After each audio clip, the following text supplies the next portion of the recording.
fact about Dean, some of you may be aware, but he used to work at MD Management in the MD HR department many, many years ago. So maybe he'll have some interesting stories to share.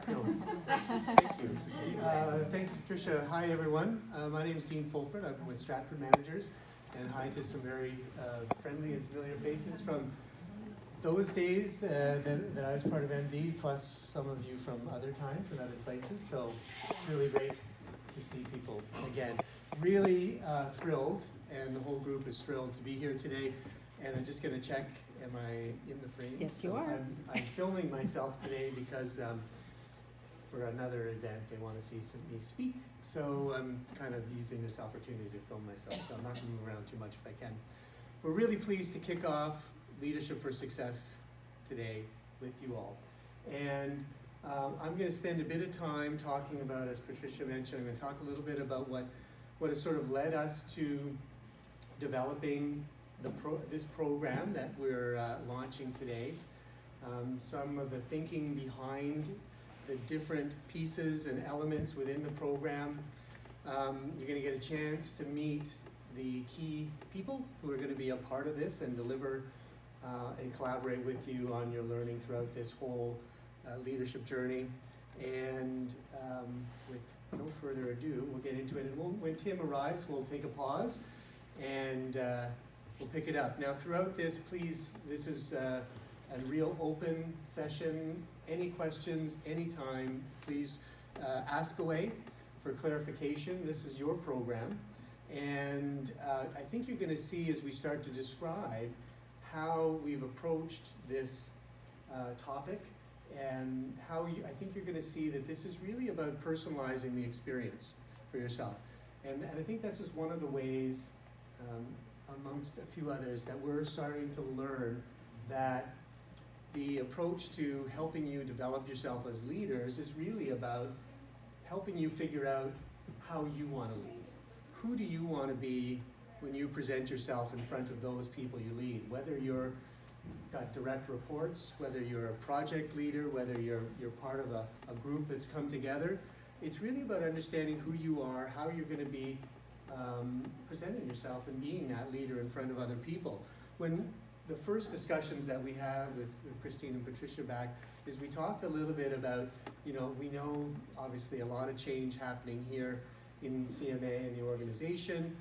What could Stratford do that's in our strength area that can help you be successful and ultimately reach the vision that you're trying to reach? And leadership and leadership development is an area that we're really passionate about, and we really felt like we were approaching this topic a bit differently than some other places have seen. And we're really trying to not only personalize the experience, but make it really consumable for you and easier for you to do the kind of development that you're hoping to get. So we know that to achieve any organization's goals and strategy and the vision that you want to be, you all and your role is so critical to that success. Effective leadership makes such a huge impact to the people around you and the success of others. And we are really confident that focusing in on this set of capabilities that we're looking to develop are going to make a huge difference in the overall success of the people whom you lead and leading towards success of the organization. So, leadership is pretty broad topic area. What we found is we've got a pretty strong alignment with the way that we think about leading and you think about leading. It's not about your position, it's not about your authority.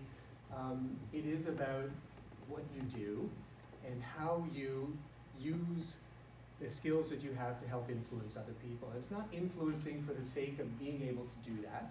It's because you see the reason and the rationale to bring people together and use the power of that team for a real purpose. And the real purpose is achieving the goal. So influence your capabilities as leaders in an organization to influence for the purpose of being successful is what leadership in our mind is all about. with that kind of framework in mind, this is where I want you to think pretty openly about how we are going to go through the journey that we're starting off here today. And we really are thinking that this is quite a revolutionary approach to developing leaders.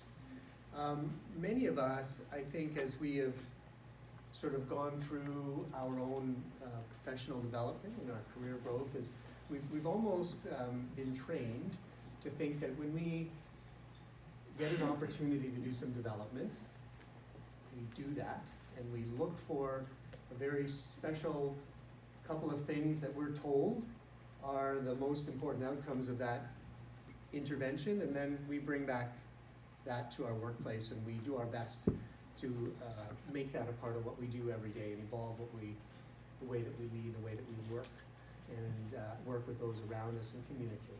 So when we started thinking about a programmatic approach or a longer term program, is we've used this term of habit. And what our goal is here is we want to help you develop and ultimately embrace what we call a set of leadership habits. And habits, as we know, these are stuff that you do. You don't think about it, you're not prompted, you're not reminded, it's just the way we go about doing what we do every day. We want this program to enable you to embrace two very specific habits. I'm going to talk about those. The first is about empowerment. So as leaders in an organization, we know that you're not supposed to be super doers. Your job is to get the most and the best out of everybody who is working with you and around you. Empowering people with not only the resources, tools, technology, and processes that they need, but the right kind of decision-making authority or influence in their own role so that they can sense success in what they do. That's our number one habit that we are looking to achieve in this program. Number two is about motivation. The motivating people is not something that is very easy to do. You can't teach someone to be motivated, you can't force someone to be motivated, but what we are going to do in the program is we're going to talk a lot about helping you recognize what is motivating those people around you to do what they do. And how can you pick up on those cues, and how can you utilize that information to really build true commitment of the folks who you work with to achieve the goals that you're setting together. So it's those two habits that ultimately are the outcomes of our program. And this is where, again, I ask you to think sort of a little bit differently about your professional development.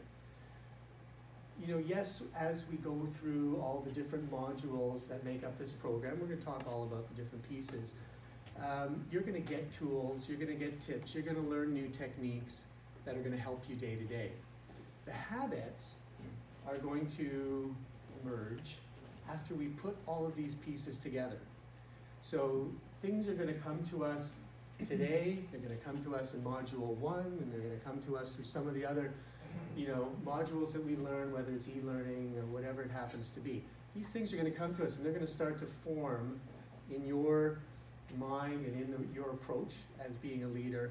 And we think it's the formation of all those things, the coming together of all those little pieces, ultimately, that we're going to see the change and the development and the demonstration of these habits. So it's almost a bit of a challenge to you, because I think we're wanting to leave every little piece of learning with, okay, I have got something that I'm going to be different about. And it might not happen the first module, it might not happen after the first coaching circle that you have. But I know after a couple of them and a few of the e-learnings, and those pieces start to float their way together, they're going to form up, and it's going to become pretty powerful. So this is the part that we see as being quite revolutionary in our approach to leadership development, and we're really pleased that you see it the same way, and that you're going to be a part of doing this. So this is pretty exciting for us. Does anyone have any questions about this first bit of introduction, about really the basis and the genesis of the program? Yes, ma'am. Not a question, but just more so a comment that these 2 leadership habits were determined by the senior management team when they reviewed the different types of leadership habits. They agreed that these and selected these 2 as the most important for this group and in terms of where we are today and where we want to be at the end of the program. Thank you. Yeah, because that's one of the things when we talk about habits. Someone will say, "Well, how long does it take to develop that habit?" Well, it kind of depends, right? Depends where you're starting. Depends ultimately how you want, what you want to be at the end of the journey. There might be multiple things that you need to do along the way. So, and how much time do you have to spend on this? Are we going to spend every day together? Are we going to be together every week, or is it going to be every quarter, like in this program? So there's different ways that we can approach this, and so we had lots of really good discussions about what we thought we could do, given sort of the framework that we were developing together with CMA.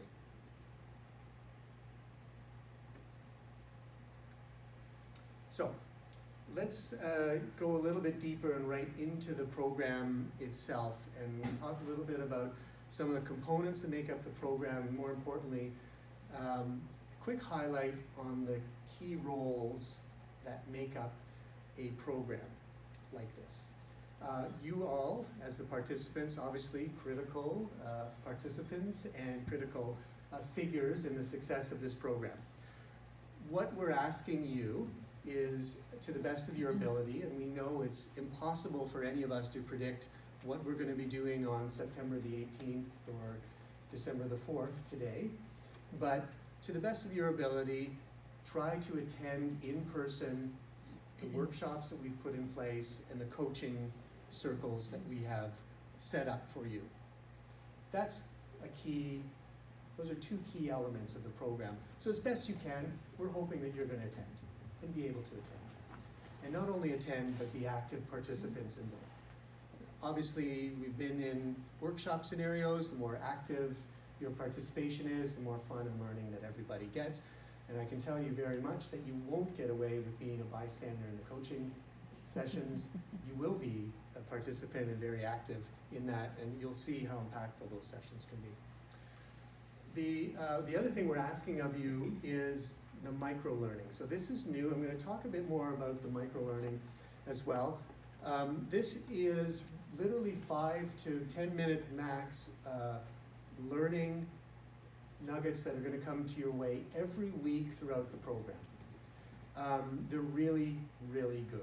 They're very much on point, and I think that's what another strong point is. Effectively, we've curated the content for you, and I'm going to show you a bit how that's all happened. So we're hoping that you're going to enjoy doing the micro-learning. It's a small bit of time, and the last thing we're going to ask you to do is take part in a couple of self-assessments. So we're actually going to do 2. The first one will start right away, which is a bit of a 180-degree self-assessment. I'm going to talk about the nuts and bolts details at the end of this introduction. We're also going to do a behavioral assessment to equip you with more information about yourself, and hopefully that's going to help you set up the kind of goal that you want and the things that you want to achieve in this workshop, throughout this learning program. So it's all about information for yourself.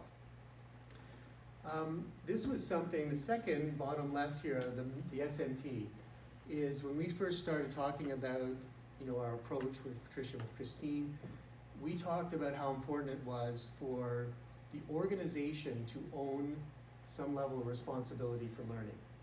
It's all in good that you have been invested in and enabled to develop yourself through the program that we're putting in place. But what we're hoping, as we've talked about, is that in the outcome, it will be a change in habit. And that can't happen on your own, right? You need support of those around you. You need support of the manager whom you report to. And that's what we have here.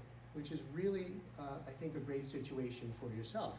So the way we're encouraging the SMT to remain involved in the program is through a number of things. One is we've provided a bit of a playbook, if you will, to help the SMT be aware of where we are in the program, what they can be asking you, what they can be looking for in your leadership style and behaviors, and take time to ask how you're doing, what you're trying, how's it going, and support you, be an ally in that process.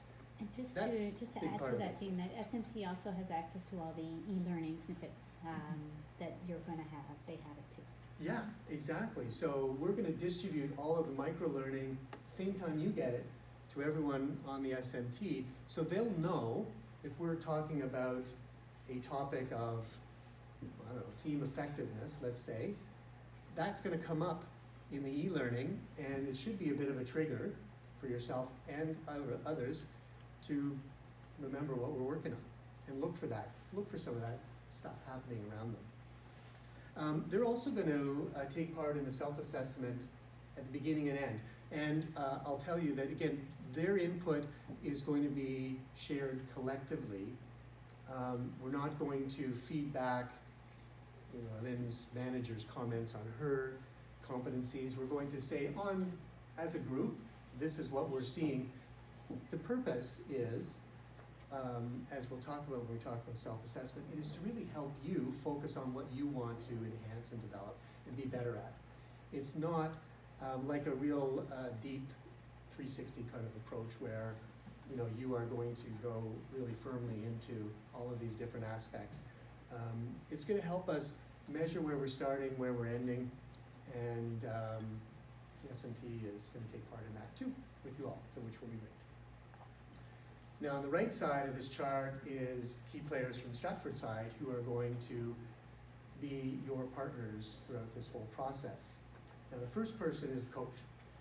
So Louise Reed is going to be holding that role, and Louise is going to have some time to introduce you to herself in this process.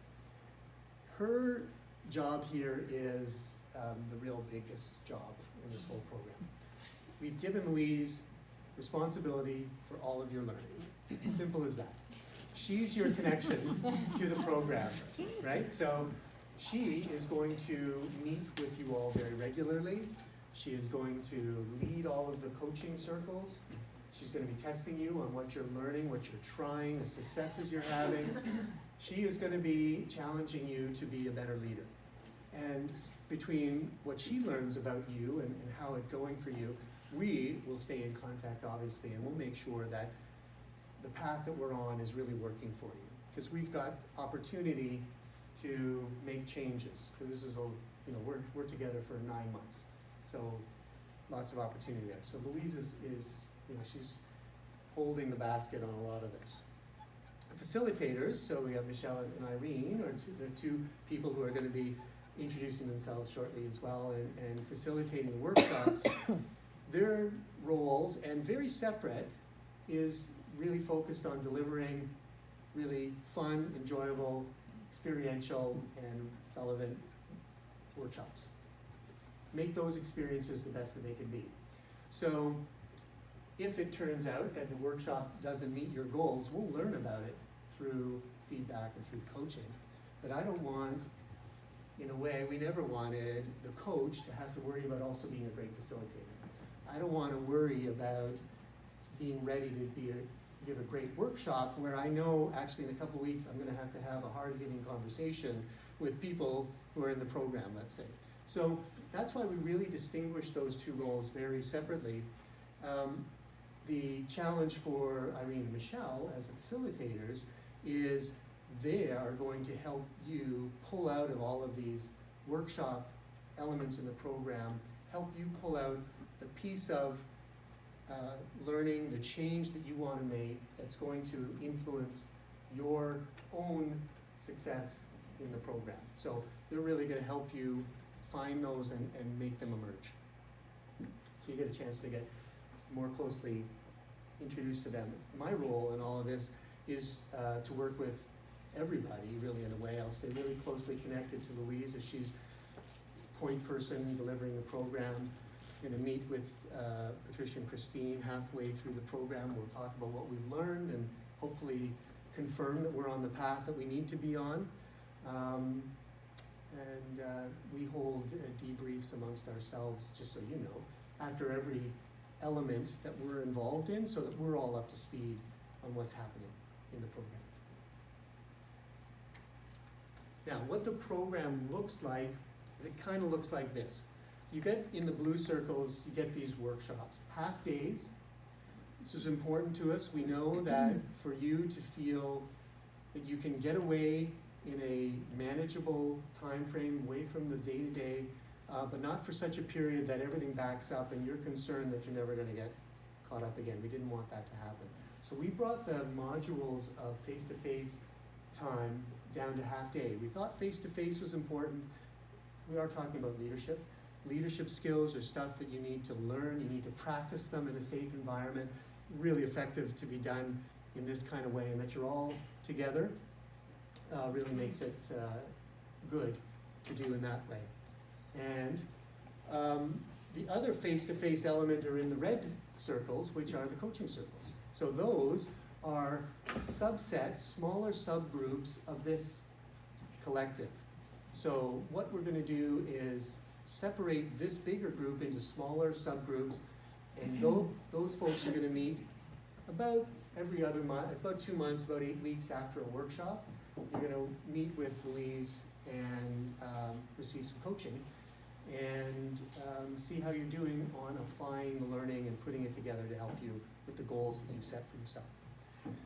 In between all of that is the e-learning, and I've shown it in this way just to emphasize that they are, again, around the curation of the content.